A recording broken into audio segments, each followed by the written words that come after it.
everybody, and welcome in to week 5 of DFS. This is the Adjusted Line Play Report presented by Zilla Fantasy Elite.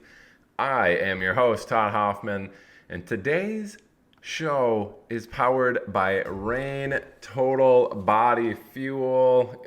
Let's get some of that, folks. Looking to make it rain some cash in DFS?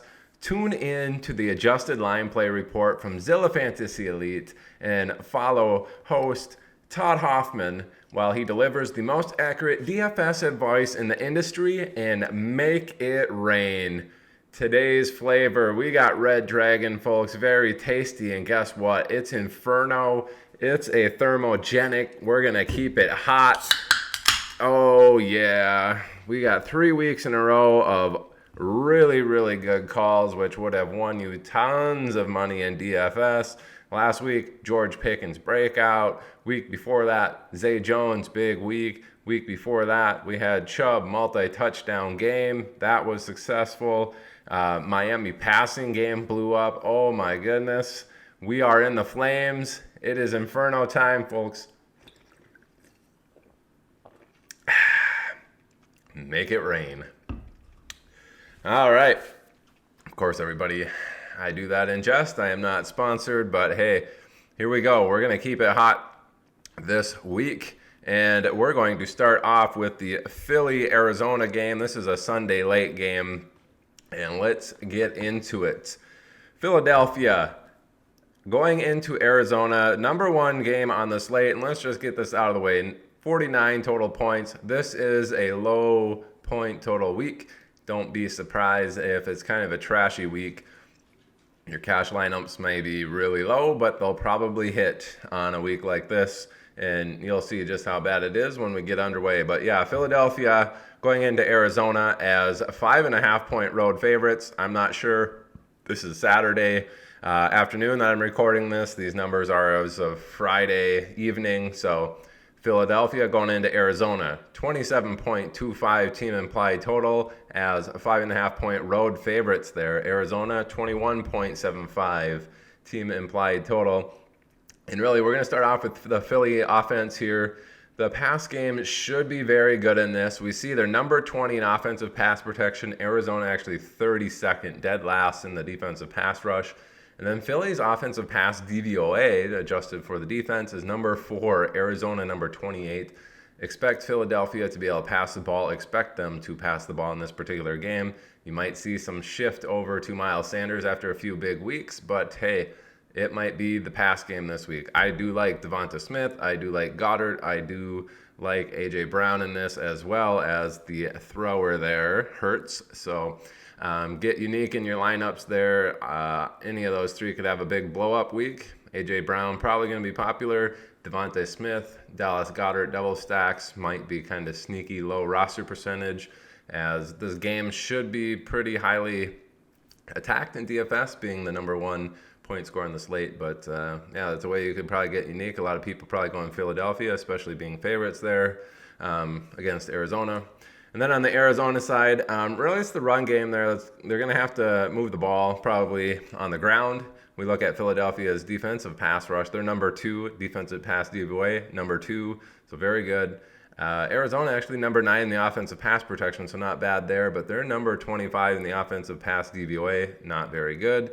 Philadelphia's pass defense should be fine in this. And then on the run side, Arizona number 12 and number 14. And then Philly number 19 in stopping the run and 23rd in defensive run DVOA there. So Arizona probably finds it a little bit easier to run the ball, though I don't like their prospects of actually being able to run. And if we look at the pace here, Arizona number 25 in neutral pace, number 31 when leading by 7 or more, and number 30 when they're trailing by 7 or more. Arizona plays slow. They are a fake air raid offense. This is what Cliff Kingsbury's, famous for. I don't like it. I don't like this game one bit. I do have posted on Twitter on Tuesday, Arizona plays slow, so I would probably bet the under. On Tuesday, it was 49.5. We're still at 49. I do like the under on this. Philly probably passes pretty well in this particular game, and they are a little bit quicker on the offensive pace. So, that could even out with Arizona, but if Arizona's not moving the ball, Philadelphia maybe gets, some more opportunities there, and maybe they're pushing the pace and get this up to 49. But I bet the under on this, but you guys do you. I know a lot of big sites now are doing Arizona Philly games with Kyler stacks and whatnot. I don't necessarily see it getting there this particular week, so keep that in mind. We're gonna head up to we got two games here actually tied for second on the list. We have Pittsburgh at Buffalo, and Los Angeles Chargers at Cleveland. We're gonna start with the Pittsburgh Buffalo game. Let's scroll on up there. Got Pittsburgh at Buffalo and a 47 game total for Vegas tied for second. This is what I was talking about, folks. Kind of ugly. And we got two teams here at 47 tied for second on the list. So we're looking at Pittsburgh going into Buffalo as 14-point road underdogs. Buffalo actually with a 30.5 team implied total. Pittsburgh with just 16.5. Not looking like a good matchup for Kenny Pickett there in his first match or his first start of his career. Probably going to be ugly. You never know. We don't know anything about this guy and how he's going to perform in the NFL, but this is looking bleak on his end. Really, the Steelers just going to be in trouble. Not a good first start again for Pickett there. Offensive pass protection number 16. 26 when adjusted for the defense. Buffalo, number 4, number 1 when adjusted for defense. Buffalo should be all over Pittsburgh. We've got a rookie quarterback in there. Buffalo's defense is certainly in play this week in DFS. Don't know how popular they're going to be. San Francisco should be popular. Buffalo is probably going to be popular as well. Let's keep that in mind. On the offensive run blocking, Pittsburgh number 13, offensive run blocking DVOA, number 18. So kind of middle of the pack there, but Buffalo number 2 in stopping the run, and number 9 in defensive run DVOA. So really, Pittsburgh going to have a difficult time moving the ball. I don't like any pieces in this particular matchup. Don't start Najee in DFS. Do not start any Pittsburgh players in DFS this week. As far as the Buffalo side, well, Buffalo defense, we already kind of talked about them. If Pittsburgh's going to be struggling so hard, their defense is certainly in play this week. And then the Bills' pass attack will be basically how they move the ball in this particular one. And I think the studs are going to eat. So nothing really showing up here. Number 11 in offensive pass protection versus Pittsburgh number 14. And then Buffalo number 5 in pass DVOA, while Pittsburgh's number 12. That's a roughly even matchup. And typically when that happens, just the people that are good at football produce. That's Josh Allen, the Stephon Diggs. Those are the two that I'm looking for. Dawson Knox is out. Do not start him. There's a few more targets out there.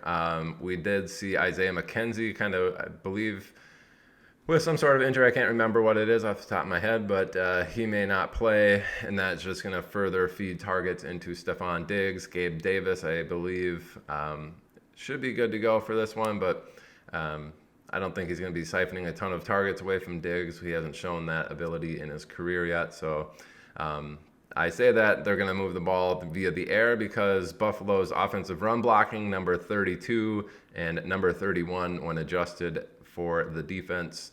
And then Pittsburgh, number 8 in stopping the run, and number 15 in defensive run DVOA. I just don't think Pittsburgh's going to be very successful running the ball. They're going to pass it all over. It's going to be a Josh Allen, and it's going to be a Diggs week. Expect them to eat. And with a 30.5 point game total from Vegas, I would expect them to probably reach this. They're going to be on offense a bunch, especially if their defense is dominating there. And just means more points for Diggs, more points for Josh Allen. So very solid plays this week for them. And then the other matchup that was tied for second is Los Angeles Chargers at the Cleveland Browns, and I just saw their Twitter account trolling, saying, "Pray for us. We're not in trouble. We just have to head to Ohio." So that should be some fuel for the fire there. But let's look at the Chargers. Going into Cleveland, 47-point Vegas game total there, and Chargers coming in as 2.5-point road favorites. And their team implied total is 24.75. Cleveland at 22.25. This is probably your sneaky DFS play this week. I don't know how many people are going to be on this necessarily, but as far as the Chargers are concerned, they should have time to throw, and the run game should find it relatively easy, or at least easier compared to usual this week. So that means all wheels up. Offensive pass protection for the Chargers is number 1. They are number 6 when adjusted for defense. Cleveland number 18 and number 18 when adjusted for defense on the passing side. As far as run blocking, Chargers pretty terrible, number 30 and number 30. But Cleveland Browns number 31 and number 30 on the defensive side. That's kind of a stalemate, and again, usually studs eat when that's that particular situation. So Eckler should be able to rush the ball just fine. I expect him, when he gets those running opportunities, to do well. But the pass game is likely how they're going to move the ball more efficiently and more successfully. So expect the air attack to crush there. Justin Herbert, we have Keenan Allen already ruled out. So Mike Williams last year, week 5, also against Cleveland, just dominated. I can't remember how many receptions he had, but it's like 160 some yards or 180 some yards, 2 touchdowns.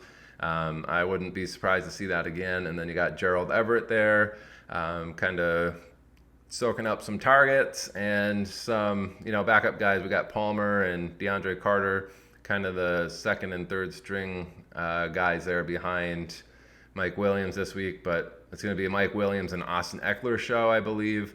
If they do have time to throw the ball, it wouldn't be too shocking to see those deep ones end up in DeAndre Carter's hands this week. Don't be surprised if you see him with a long bound touchdown. So keep that in mind. I'm just going to be charging, if I double stack on this for Herbert's sake, it's going to be probably Eckler and it's going to be Mike Williams, and then pair him with Herbert.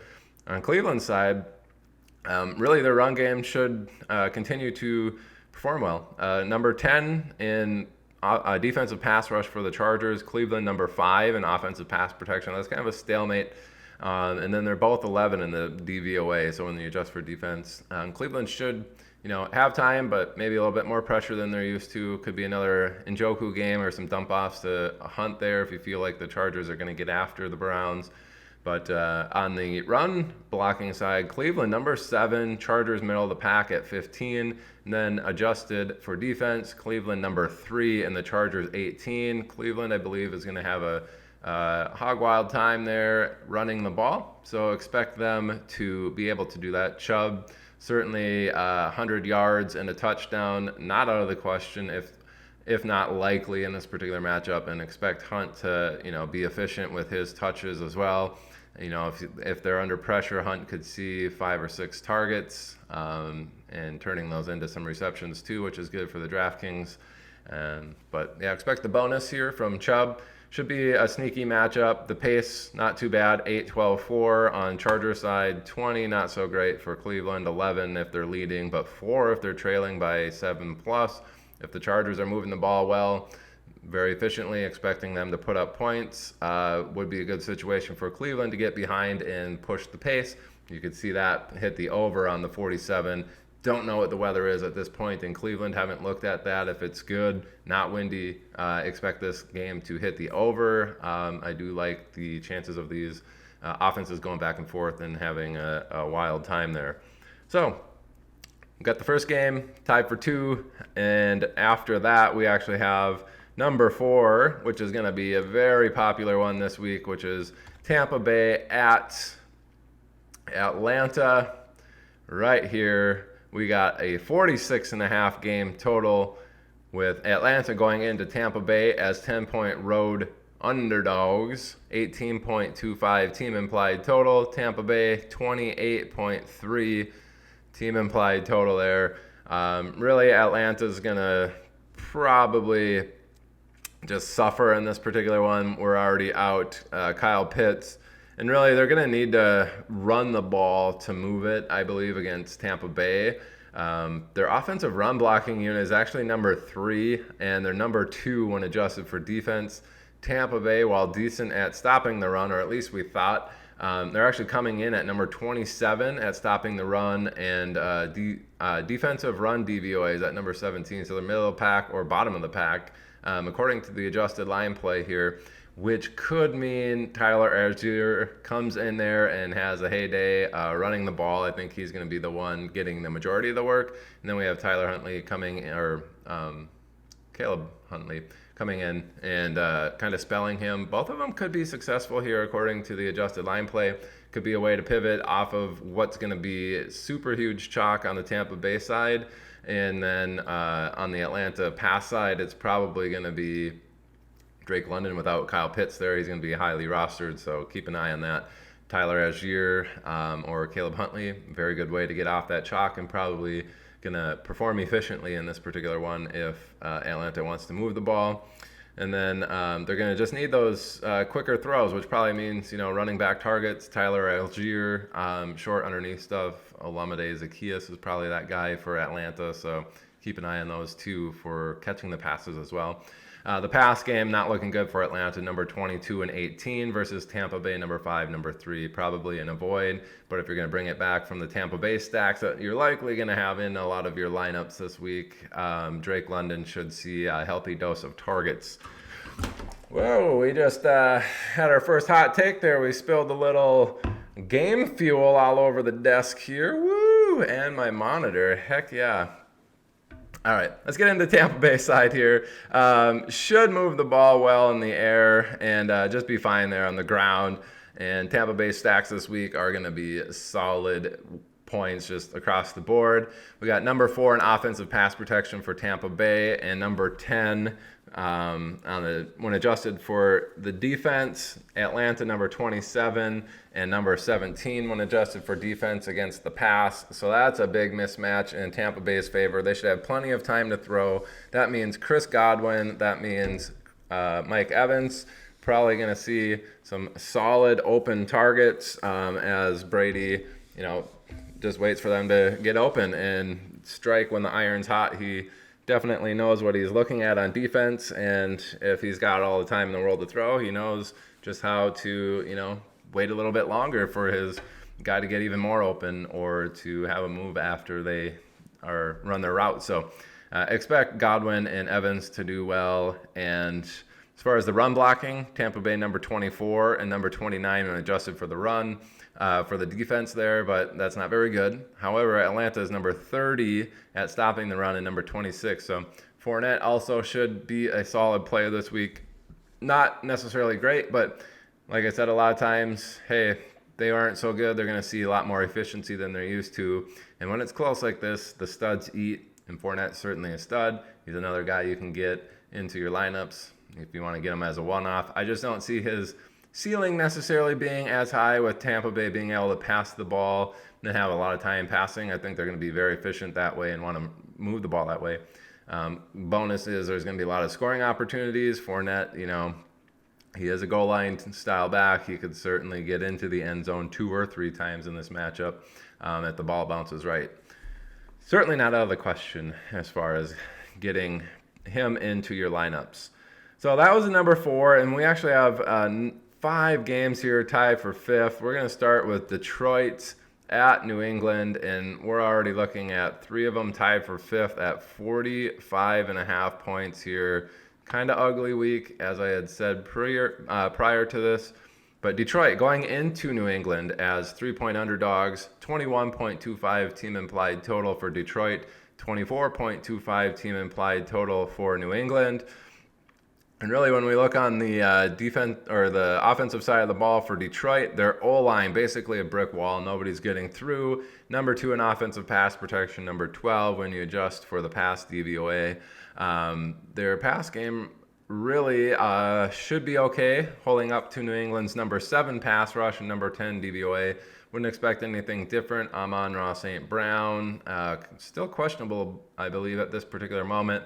But studs eat usually when it's this particular way. I don't know if Detroit's really got any studs.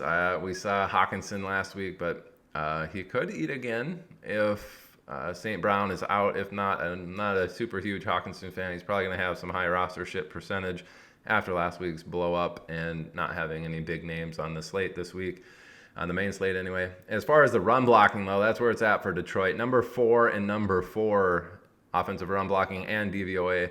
And New England, number 21 and number 31 in DVOA when it's adjusted for the defense. New England's pretty bad. So Detroit, with that offensive line, expect Jamal Williams to absolutely smash in the run game in this particular matchup. He is a go, especially for cash games. I think he's going to get a lot of volume. The only disappointing part about this game is New England's looking at their offense. They should also run the ball very well. It's probably going to be a quicker pace, quicker game as far as not being able to run as many plays because they're going to be running the ball so efficiently on the ground. But New England, number 1 in offensive run blocking, number 1 in offensive run DVOA. Detroit, number 24 and number 32 in run DVOA. So we have the largest possible thing in the run DVOA. New England's offense, number 1. Detroit's defense, number 32. Expect New England running backs to smash in this matchup as well. We look at the pass protection, 23 versus 21. New England down by 2 there on that one. Then the pass DVOA for New England, 28. Detroit's DVOA against the pass is 24. Not a huge discrepancy there. I would expect if they're running the ball well, they should be able to pass the ball off of some play action. Not sure how they're going to do that with Bailey Zappi. With Bailey Zappi in there, it's probably going to lead to more New England runs. Again, I think this is going to be a quick game. Detroit's going to be able to run the ball well. New England's going to be able to run the ball well. Don't be surprised if this is a 24-21 game. All 6 touchdowns that are scored are on the ground by a running back of some sort. Wouldn't surprise me there. I expect New England's running backs to perform well and Detroit's running back to perform well. So it should be an interesting one to watch there. Detroit is actually pretty fast on offense there, which could lead to Jamal Williams' favor. New England a little bit quicker when they're trailing, but kind of slow when they're in neutral situations. I expect this game to be kind of a back and forth slugfest, running the ball, just beating on the terrible defenses against the run. So that's number 1 game. For the tied for 5th. The next one is Miami at New York Jets. Another interesting one here where I think you can mine some value in your DFS lineups. Miami pass game should be very successful in this, or should succeed anyway. Even with Bridgewater, I just say careful for the Trent Sherfield matchup this week. We get the twos narrative. Hey, it's a backup quarterback. He's got a lot of chemistry with that 3rd or 4th wide receiver on the team. We see this happen a lot. And Sherfield already came out when Hill and Waddle were kind of banged up last week and had himself 6 catches. And Teddy Bridgewater has probably been playing a lot with him, and he is a certainly capable quarterback. Let's get into the Vegas game total. 45.5, same as the other one. Miami going into New York as 3.5-point road favorites. So we're looking at 24.5 points for Miami, 21 for New York's team implied total. Miami, number 8 in offensive pass protection, number 2 when adjusted for DVOA. New York, number 17 on the pass rush, number 29 in DVOA. So Miami should have plenty of time to pass the ball. Tyreek Hill dealing with a quad issue. Waddle still not 100%. That's why I say watch out for Sherfield this week. This could even be a Mike Gesicki week. Hey, if they got time to throw, Mike Gesicki gets open. Teddy Bridgewater certainly got different eye, different brain than what Tua has. And we could see those two kind of explode. And I don't think you're going to see a lot of rostership percentage on either Sherfield. Super cheap. Another one of those dart throw successes, just like George Pickens last week and Zay Jones before. Trent Sherfield this week. Watch out for that. Offensive run blocking for Miami at number 28 and number 20 when adjusted for defense. The Jets number 10 at stopping the run and number 14 when adjusted for the defense there. And they're kind of middle of the pack. That's a big favor of the Jets.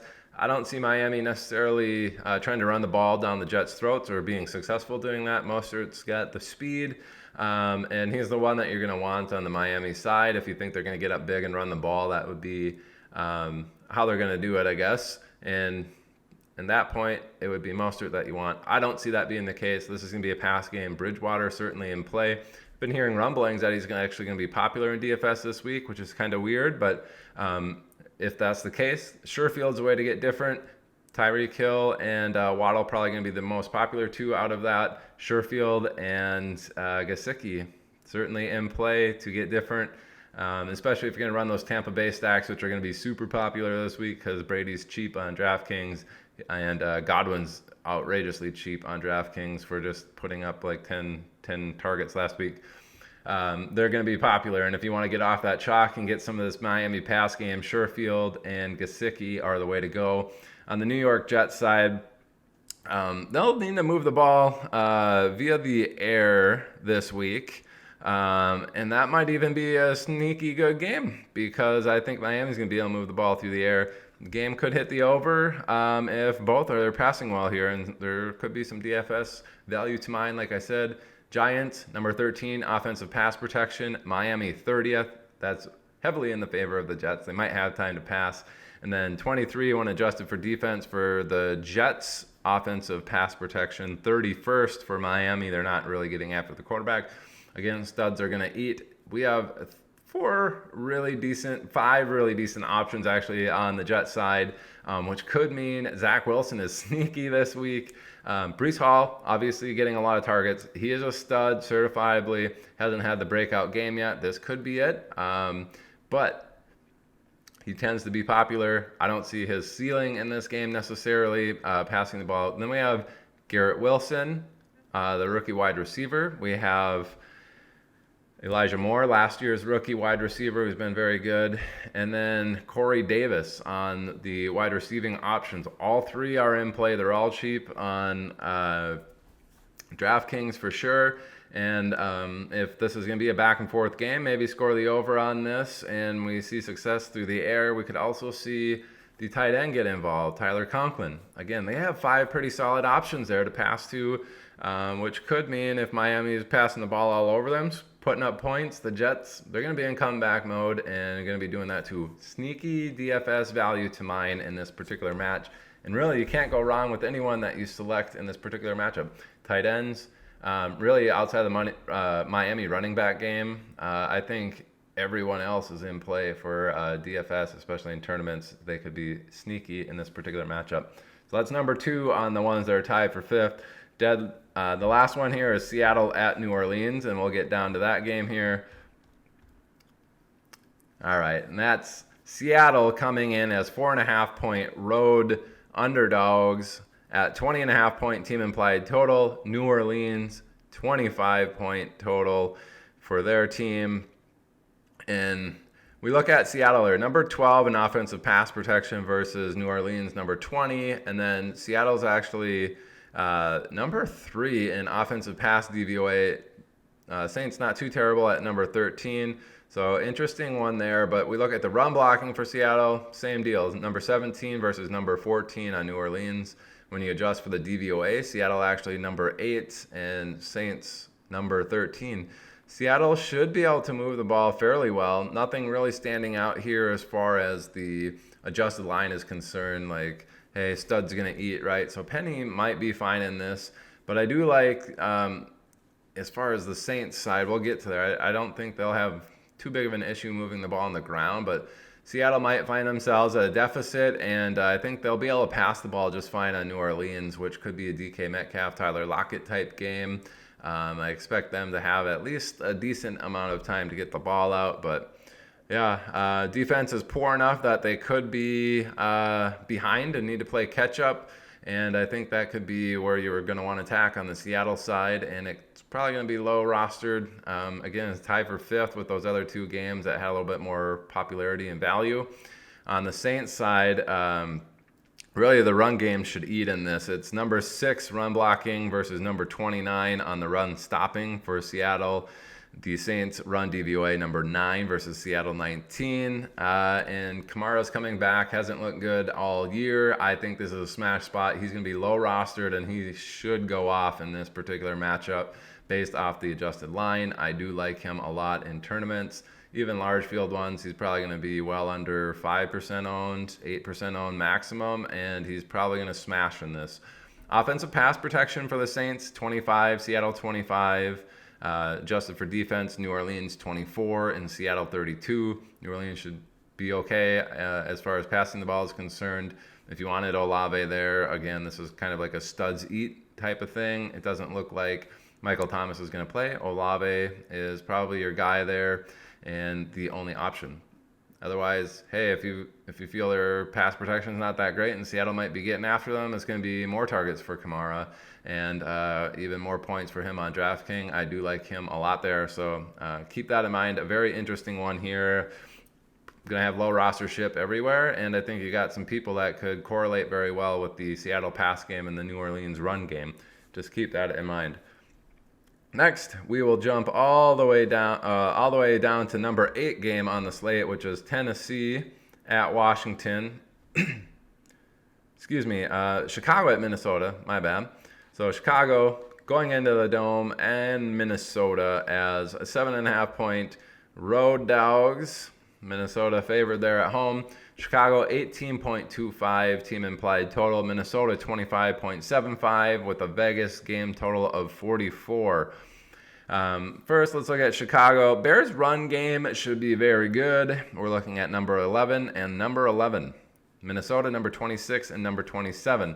That is heavily in the favor of Chicago. We should see Chicago's run game eat. Whether or not that's going to be David Montgomery split with Khalil Herbert or Khalil Herbert himself remains to be seen, but their run game should be fairly good. Chicago's offensive pass protection, 32. Pass DVOA, 32. Minnesota kind of middle of the road there at 13 and 20. Should be able to get after the quarterback there. They've been pretty solid at that anyway throughout this year. Could lead to some sacks and some turnovers there. Minnesota defense certainly in play. I think there's better options out there this week on both platforms, FanDuel and DraftKings. So keep that in mind. I don't think Chicago's pass game, you haven't wanted to attack it all year. This is not any different. It's the run game that should be successful in this matchup. Same goes for Minnesota, actually. Really, the Vikes run game should dominate in this, and the pass game should be solid, and the defense should be solid. So they're kind of all around there. I do like the run game here. Number 9 in the offensive run blocking versus Chicago 20, and then number 10 in the run adjusted DVOA for Minnesota. Chicago number 24. This could be the Delvin Cook week, especially if Chicago's not moving the ball, they're turning it over, punting. We should see Minnesota with a lot of opportunities. They do have a little bit higher pace when in neutral, and then 13th in the league when leading by 7, which could lead to some interesting pace things here. Delvin Cook, I don't think there's going to be a lot of people on this particular matchup just because Chicago is kind of a downer team. But if it is, it's going to be mostly on, I think, Jefferson in this. And Cook could just slide by. I think he's going to be under 5% owned. 5% rostered in this particular matchup. And I think he's in an absolute smash position. I think you could see him over 100 yards and 2 touchdowns in this particular game. And no one's going to play him. So go over there and smash him into your lineups. You can get him and Kamara easy with these cheap Tampa Bay stacks, and that's a good way to get off the chalk with some studs. As far as the offensive pass protection, Minnesota should be fine. They're 6 in offensive pass protection, Chicago 19. And then when adjusted for defense, they're both at 15, Minnesota and Chicago, so it's kind of a wash there. Don't expect big things out of the pass game. I think it's going to be a run game for both teams in this, and I think Cook's going to eat. So get him into your lineups, boys and girls and they-thems. Let's get on to the number 9 game on the slate, which is Houston at Jacksonville. This one's a little bit interesting. Got some pieces here for quite a few. The last couple of weeks, people have been kind of attacking these two teams. It's not really looking good for the Houston offense this week. Jacksonville defense is certainly in play. And like I said, there's a lot of popular defenses this week.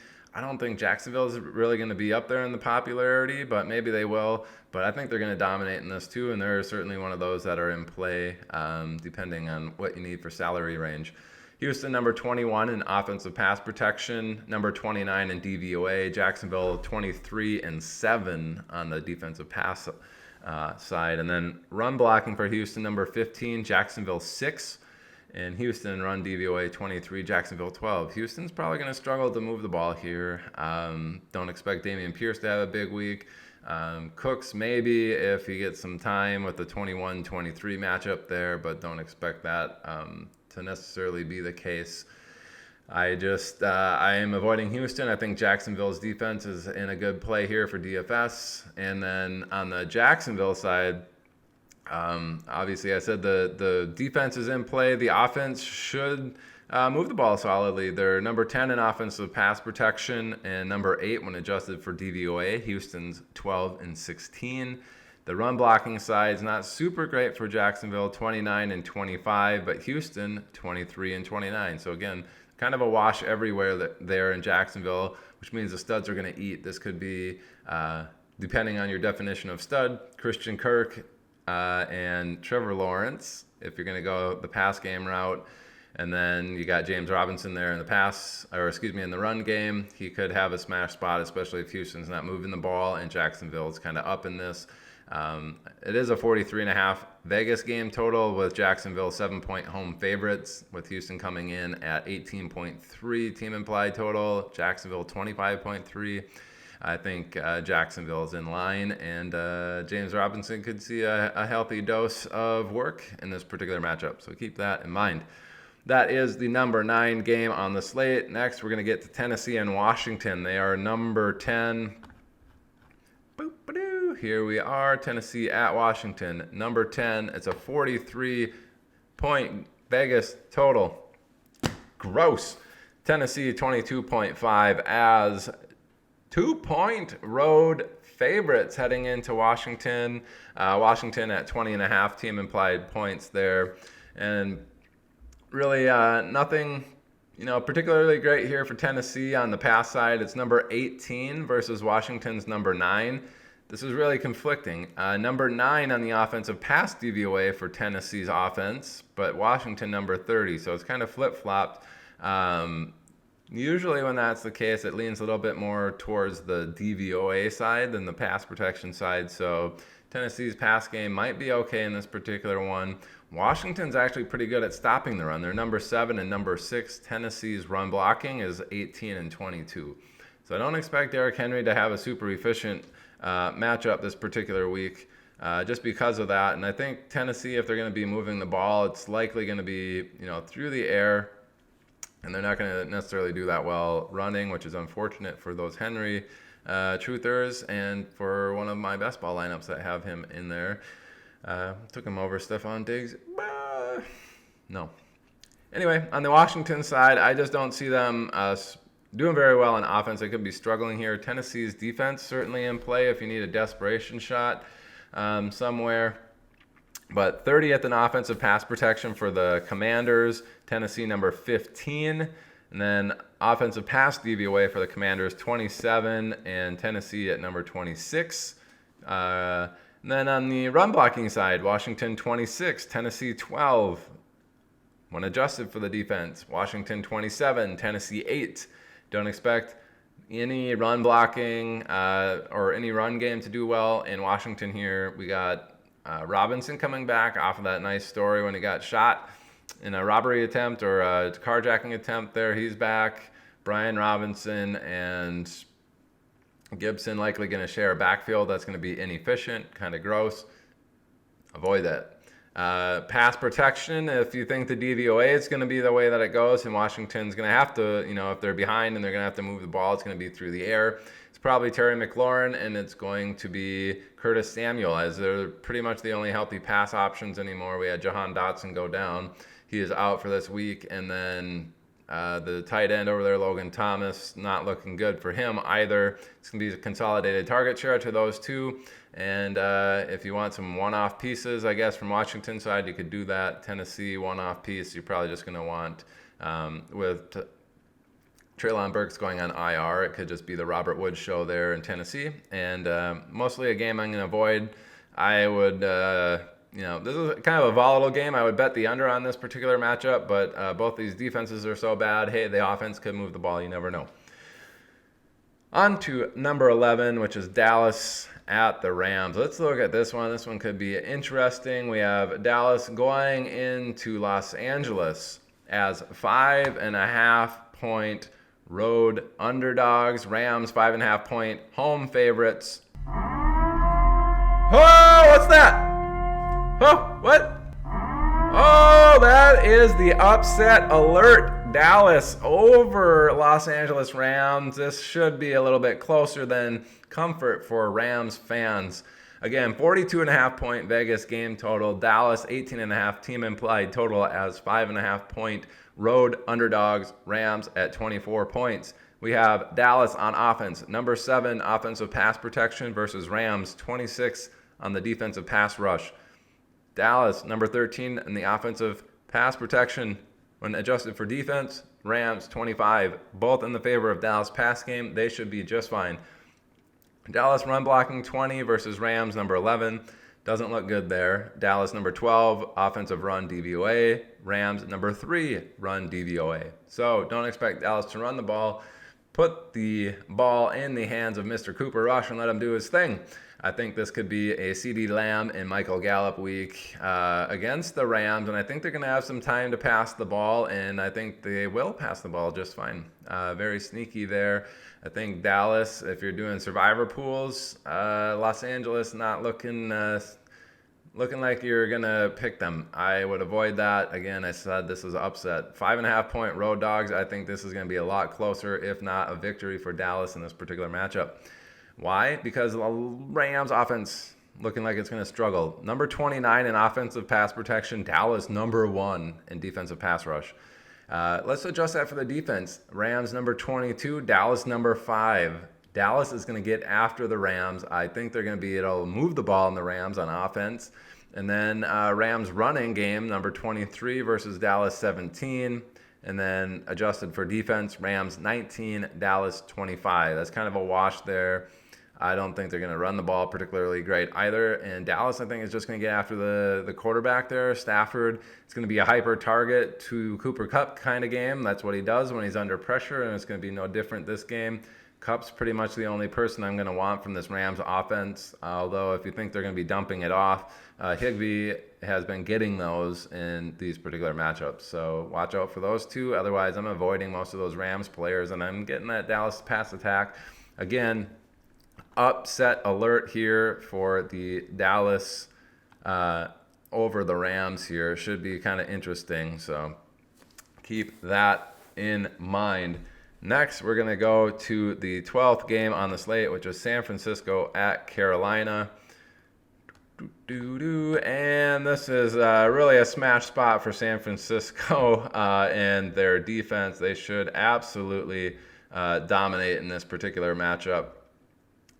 We're looking, Carolina's been terrible, and I absolutely think San Francisco's defense is going to smash this week. They're going to be highly popular, I think, in DFS, but you might get buried by them because Carolina's been so bad.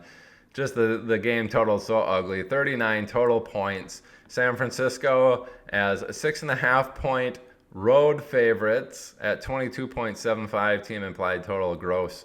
Carolina 16.25 team implied total at home. That's got to be one of the worst in the history of the NFL for a home team. Really, the 49ers run game might fare well, and they're probably going to need a little bit quicker passes this week, which could be the Kittle week finally. Number 15 in offensive pass protection for San Francisco. Carolina actually number 31 in the defensive pass rush. Actually, that's in the favor. I may have kind of wrote this down a little bit weird. The pass protection looks really good for San Francisco. 15 versus 31, then about a neutral there when adjusted for defense. 16 versus 19. San Francisco's run blocking 21, Carolina 16. We're looking at a number 10 when adjusted for defense for Carolina's defensive run games. San Francisco 24. Really, I think this pass game is actually going to be the one that is going to succeed in this particular matchup. If they're going to have time, Ayuk deep might be a thing. Otherwise, it's going to be Debo, and like I said, maybe a Kittle week as well. If they're going to be able to pass it pretty well. Holy smokes, we got purge sirens going off. I didn't click anything.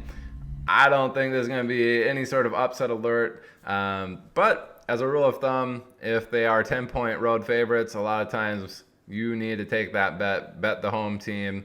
They almost always cover that 10-point spread at home. Just a word of advice.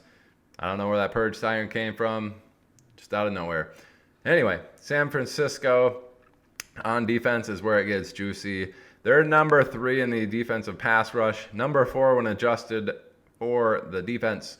Carolina 28-31. San Francisco is going to be all over Carolina, especially if they're moving the ball efficiently through the air and scoring points. They're going to be up quick. Carolina is going to have to be in pass mode situation.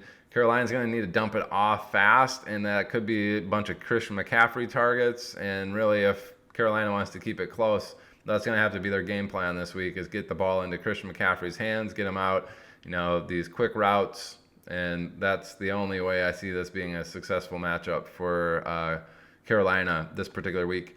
Number 8 in run blocking for Carolina, but San Francisco is number 1. Sorry, it's a favor for San Francisco's defense there. Carolina middle of the road when adjusted for defense and running at 16. Again, San Francisco number 1. San Francisco's defense absolutely going to smash. Don't be surprised if they score 1 or 2 touchdowns in this particular matchup. Certainly plenty of sacks and plenty of fumbles probably to go around as well. Just an interesting kind of one there, being the lowest game total on the slate. Before we get into the Sunday night games, let's go to the early game, which is New York at Green Bay in London. So set those lineups. We don't want another repeat of the Alvin Kamara situation last week where people were surprised that he did not play and they had him in his starting lineup. All right, New York Giants gross 16.7 team implied total because they're 8-point road dogs going into London/Green Bay. Green Bay at 24.8 team implied total for a Vegas total of 41.5, which is pretty disgusting. Ignore the weekly rank there. They're not a part of the main slate. Really, when we're looking at the Giants side, it is kind of gross. So it's going to be a Barkley show, and that's pretty much it. Too many injuries on the wide receiver side for the Giants. They're 31st in offensive pass protection anyway. Green Bay gets after it. Number 6. 19 when adjusted for defensive pass protection, offensive pass protection, for the Giants. Green Bay number 9, again in the favor of the Green Bay Packers. Green Bay should be all over a hobbled Daniel Jones. Expect some turnovers in this particular matchup. Interceptions, fumbles, sacks. Green Bay defense very solid in your weekly matchups. If they're sitting on the waivers somewhere, hey, go pick them up and start them this week. There's a lot of good defensive options this week. Offensive run blocking for the Giants is the better part of the matchup. Number 19 versus Green Bay, dead last, 32. And when adjusted for defense, the Giants are number 7 in run DVOA. Green Bay 28th. That's, again, in the favor of the Giants. That's why I said this is the Barkley show. He's going to be able to run the ball successfully, and if they got to get the ball out quick, it's going to be Barkley dump-offs. That's how it's probably going to get done, folks. On the Green Bay side, really should be able to move the ball effectively on the ground and okay through the air. I believe they're going to be winning this particular matchup, and they should run the ball all over all over the Giants. They're number 5 in run blocking for both run blocking and when adjusted for defense. The Giants number 25 and 21 when adjusted for the defense. So big favor there for Green Bay. Highly expect them to do well running the ball, and that's really what they like to do. They're slow pokes. Number 29, they're an offensive pace in neutral and when leading. So probably going to be a gross game there on the ground with both of them, Aaron Jones and Dillon, splitting 12 to 17 attempts each. And then the pass protection's kind of even there. 14 for Green Bay versus New York Giants 16. When adjusted for defense, number 14 versus 23 in the favor of Green Bay. Really, I'm going to avoid the pass game there. I think this is such a low total. Not worth your time, and it's going to be the running backs that you're going to want. You're starting them in your seasonal leagues, but as far as an island game, I would be selecting Barkley and actually getting all 3 running backs, I think, in your lineup would be smart, and then maybe Green Bay defense. And you should see some cash in your DraftKings pool at that point. Keep that in mind. Let's get to the Sunday night games. These are prime time Sunday night. Cincinnati at Baltimore. Finally, we get some exciting games here. 48 Vegas game total with Baltimore 3.5-point home favorites. Cincinnati 22.3 team implied points. Baltimore 25.8 team implied. let's get down to Cincinnati there. 27th in the offensive pass protection. Really nothing much here for Cincinnati in terms of the adjusted line play. Really, the stud's going to do well, and that's how those go typically. So 27 versus 24 in the pass protection, and then when adjusted for defense, 20 and 14. That's the pass game. On the run game side, Cincinnati 27, Baltimore 22. When adjusted for defense, Cincinnati 28 and Baltimore 22. Again, pretty close there. These types of matchups, it's going to be kind of the studs eat. Jamar Chase, T. Higgins, and Joe Mixon probably going to be the ones that you want. If you think Baltimore is going to get after it, short dump offs, it's going to be more of the quicker pass routes. That could be a Boyd and the tight end over there, Hayden Hurst, but I don't necessarily think that's going to be the case. I think Cincinnati will be just fine. A studs eat type of week for them. As far as Baltimore, kind of a weird week for them on offense. Number 17 in offensive pass protection versus Cincinnati 29. That's a pretty big favor in Baltimore, but the DVOA is kind of weird there. Baltimore number 1 and Cincinnati number 8. Those are huge gaps between the two sides there. Baltimore, anyway, should have time to pass. I really did like Bateman prior to hearing that he's out for the week. Duvernay certainly in play this week, and really, without Bateman there, it's just going to be more of the tight end show. Mark Andrews, certainly you want him in your lineup. So if you're playing an island game, he needs to be in there. Run blocking for Baltimore, 25 and 15. Cincinnati, 13 and 7 when adjusted for defense. Don't expect Baltimore to be able to run the ball with the running backs super effectively against Cincinnati. I think they'll do just fine. So Dobbins probably out. More of a Lamar Jackson and Mark Andrews type of game here. Kind of interesting there. We'll see how this game actually ends up playing out, but it's more of like a studs eat kind of week. And really, it's going to be Andrews. That's going to be Jackson, probably T. Higgins, and Jamar Chase and Joe Burrow there. Let's get on to Monday Night Football. Finally, a sexy game that's over 50. Been waiting for it this entire time. Really nothing standing out for the Raiders here. Again, studs eat kind of game. That's going to be your Darren Wallers and your Devontae Adams. We do have Renfro coming back. Should siphon some targets there. But I don't know. First game back from a concussion. We'll see how that goes. It's a 51.5 point Vegas game total. The Raiders in Vegas, 22.3 team implied total as 7-point road dogs. Kansas City 7-point home favorites, 29.25 team implied total. Again, Las Vegas, nothing standing out. Number 29 versus 11 on the pass side for their offense, 21 when adjusted for defense. Kansas City 21, so that's kind of a wash. Vegas, though, running the ball, they're number 2. Kansas City number 5 at stopping. That's kind of a wash. And when adjusted for defense, Las Vegas is 13th and Kansas City 5th. I don't expect the Vegas Raiders to be able to run the ball super effectively against Kansas City, which is kind of weird, but that's just the way it's been going this particular season. So stud's going to eat. I don't like Josh Jacobs being a stud. I don't think he is a stud. He just gets a lot of volume on some of these particular matchups, and I think that's not going to be the case this week. I think it's going to be the Vegas pass game. It's going to be Waller. It's going to be Devontae Adams.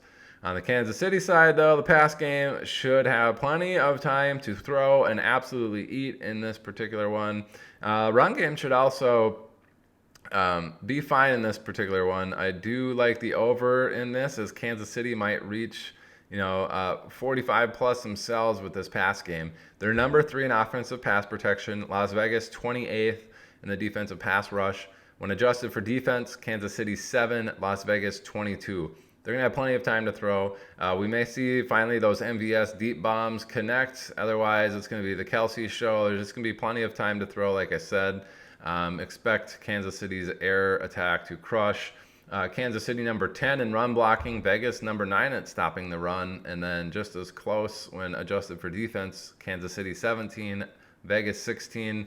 And really, like I said, I think the run game will be okay, but they're going to find the pass game ultra successful this week. And I do like Patrick Mahomes in this, but As far as who he's going to throw it to, it's probably going to be spread around after Kelsey. You're just hoping for a long bomb to MVS or Mecole Hardman, who really doesn't get those A-dot targets, but certainly fast enough to take one to the house. And then Juju's kind of the underneath guy. You know, if he's dust and can't get open as well as he used to, he might be in play this week if he's going to be, you know, getting a ton of time. If Patrick Mahomes is going to be getting a ton of time, you could see Juju with double-digit targets in this particular matchup. Anyway, that's going to do it for week 5, folks. Hopefully you learned something. Let's go out there and make it rain again. Inferno. Thermogenic. We're going to make it hot this week. Really, can we go 3 weeks in a row with an absolute dart throw for success? I said Sherfield this week. It was Pickens last week. And the week before that, it was, guess who? Zay Jones. So let's get on fire with our dart throws there. Anyway, folks, week 5 DFS. This is the Adjusted Line Play Report. My name is Todd Hoffman. If you enjoyed this information, subscribe, follow, do whatever it is on the particular platform you are watching or listening on. Thanks for stopping by and listening to this. Let's go win some money together. Thanks, folks. Bye.